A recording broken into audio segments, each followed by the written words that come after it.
Khatodara police દ્વારા ગુજરાત રાજ્યના police વડાના આદેશને લઈ અસામાજિક તત્વો અને ગુંડા તત્વો સામે કામગીરી હાથ ધરી હતી અને આરોપીઓ સામે શિક્ષાત્મક કાર્યવાહી કરી હતી।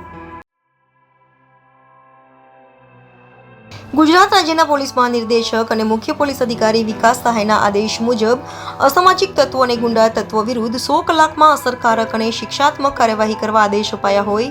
જેને લઈ સુરત પોલીસ કમિશનરના આદેશને પગલે સુરતની ખટોદરા પોલીસ પણ મેદાને આવી ગઈ હતી અને ખટોદરા પોલીસે મથકના PI BR Rabari, second PI CK Ninama અને સ્ટાફ દ્વારા અલગ અલગ ટીમો બનાવી લાઠી, હેલ્મેટ તથા ટોર્ચ જેવી પૂરતી સાધન સામગ્રી સાથે ખટોદરા વિસ્તારમાં કોમ્બિંગ કર્યું હતું અને અલગ અલગ વિસ્તારમાં સરપ્રાઇઝ ચેકિંગ હાથ ધરી શરીર સંબંધી ગુનાઓમાં પકડાયેલા અસામાજિક તત્વો તથા હિસ્ટ્રી શીટર તથા એમસીઆર અને તડીપારના ઈસમો તથા પાસાના ઈસમોને ચેક કર્યા હતા। સાથે ફૂટ પેટ્રોલિંગ કરી વાહન ચેકિંગ પણ કરાયું હતું, જેને લઈ અસામાજિક તત્વોમાં ડર જોવા મળ્યો હતો।